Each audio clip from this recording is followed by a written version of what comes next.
es que, dado que el libro de Mormón fue escrito para una audiencia de últimos días, estos autores nos advierten que la violencia y los conflictos serán una característica distintiva en los últimos días.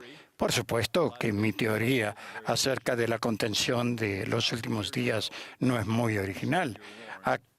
Hace casi 2000 años, El Salvador advirtió que en los últimos días habría guerras y rumores de guerra, y más tarde agregó que la paz sería quitada de la tierra.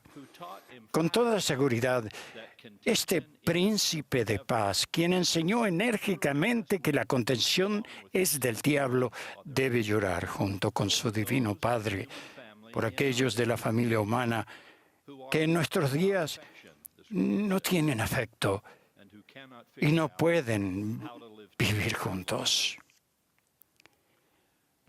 Hermanos y hermanas, vemos demasiado conflicto, contención y falta de civilidad a nuestro alrededor. Afortunadamente, la generación actual no ha tenido que combatir en una tercera guerra mundial, ni hemos vivido una crisis económica mundial como la de 1929, que condujo a la Gran Depresión. Sin embargo, afrontamos un tipo diferente de tercera guerra mundial. No una lucha para aplastar a nuestros enemigos, sino un reclutamiento que dispone a los hijos de Dios para cuidar más los unos de los otros. La Gran Depresión a la que nos enfrentamos ahora no es tanto un asunto de una pérdida externa de nuestros ahorros, sino una pérdida interna de confianza en uno mismo, junto con déficits reales de fe, esperanza y caridad a nuestro alrededor. Pero los instrumentos que necesitamos para crear un día más brillante y desarrollar la economía de la bondad genuina en la sociedad los proporciona el Evangelio de Jesucristo. No podemos darnos el lujo, el mundo no puede fracasar en la implementación de estos conceptos y convenios fortalecedores del Evangelio para el uso personal y público. Entonces, en un mundo azotado por la tempestad, sin consuelo, como dijo Jehová que sería, ¿cómo encontramos lo que él llamó el convenio de paz? Lo hallamos al volvernos a aquel que dijo que tendría compasión de nosotros con misericordia eterna y que otorgaría paz a nuestros hijos. Así que, a pesar de las profecías aterradoras y de los inquietantes pasajes de las Escrituras que declaran que la paz será retirada de la tierra en general, los profetas, entre ellos nuestro querido Russell M. Nelson, nos ha enseñado que no tiene por qué retirársenos la paz de manera individual. En esta Pascua de Resurrección, tratemos de establecer la paz de un modo personal, aplicando la gracia y el bálsamo sanador de la expiación del Señor Jesucristo a las personas, a nuestras familias y a todos a nuestro alrededor. Afortunada e incluso asombrosamente, se pone este bálsamo sanador a nuestra disposición, sin dinero y sin precio.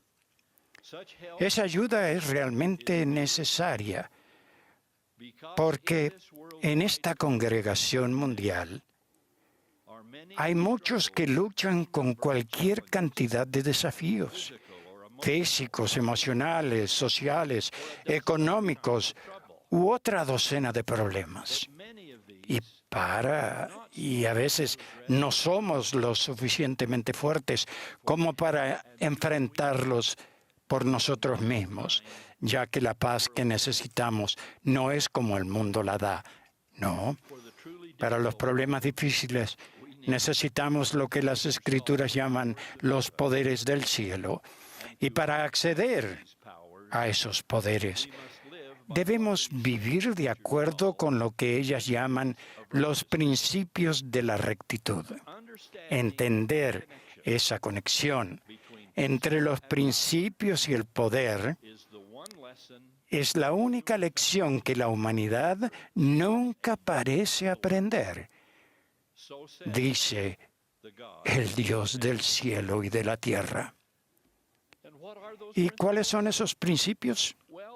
Son mencionados repetidamente en nuestros libros sagrados y en conferencias como esta. Y en esta dispensación se le enseñó al profeta José Smith cuando él clamó en respuesta a su oración: Dios mío, ¿por qué me has desamparado? En el frío e indolente confinamiento de la cárcel de Liberty, se le enseñó que los principios de rectitud abarcan virtudes tales como la paciencia, la longanimidad, la benignidad y el amor sincero. En ausencia de esos principios, era absolutamente seguro que viviríamos con conflictos, con tensión y dolor. Con respecto a esto, permítanme expresarme francamente acerca de la ausencia de estos principios en algunos círculos de nuestra época. Obviamente, yo tengo mucha esperanza. Hay muchas cosas que son hermosas y buenas en nuestro mundo.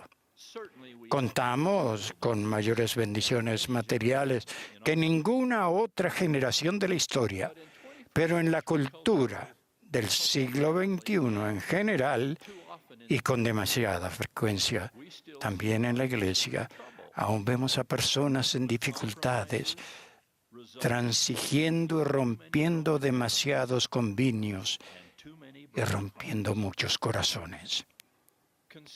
Consideren la permanente presencia de un lenguaje vulgar, similar a la transgresión sexual en las películas y la televisión. O fíjense en cuánto leemos sobre el acoso sexual y otras formas de indecencia en los lugares de trabajo, y en temas de la pureza por convenio. Con demasiada frecuencia, lo sagrado es tratado como ordinario y lo santo es demasiadas veces profanado. Les digo a las personas que se sienten tentadas a andar, a hablar o comportarse como el mundo la da, por así decirlo, que no esperen que eso los lleve a una experiencia pacífica. Yo les aseguro en el nombre del Señor que no será así. La maldad nunca fue felicidad, como lo expresó un antiguo profeta. Cuando la diversión se acabe, siempre habrá que pagar las consecuencias, y en su mayoría se paga con lágrimas y remordimiento. O quizás veamos casos menores de abuso o indignidad, pero cuánto mayor cuidado debemos poner los discípulos del Señor Jesucristo para no incurrir en tales conductas. En ningún caso debemos ser culpables de ejercer injusto dominio o otra forma de abuso o coerción inmoral, ya sea física, emocional, eclesiástica o de cualquier otro tipo. Recuerdo sentir el fervor con que el presidente Gordon B. Hinckley habló a los hombres de la Iglesia acerca de aquellos que él llamó tiranos en su propio hogar. Qué fenómeno tan trágico y absolutamente repugnante es el abuso de la esposa, él dijo.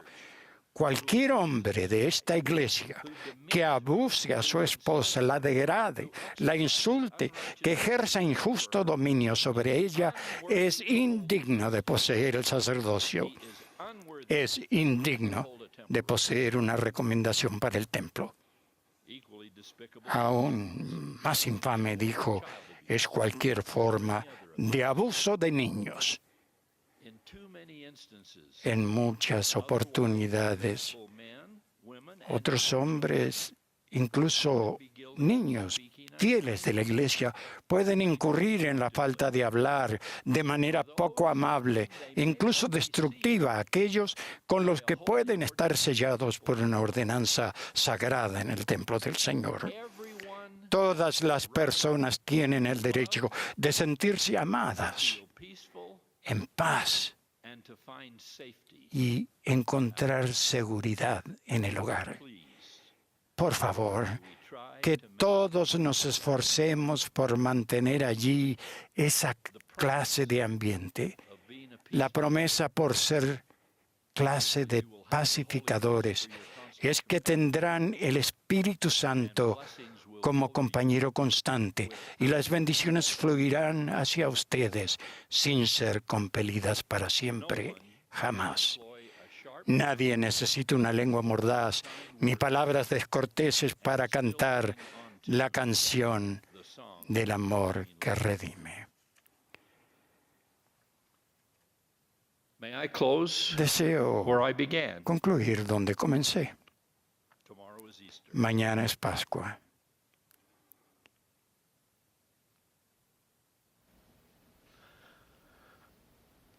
Un tiempo para que los rectos principios del Evangelio de Jesucristo y su expiación nos ayuden a superar los conflictos, superar la contención, superar la desesperanza y la transgresión y finalmente la muerte. Es un tiempo para prometer total lealtad en palabras y hechos del Cordero de Dios, quien llevó nuestras enfermedades y sufrió nuestros dolores.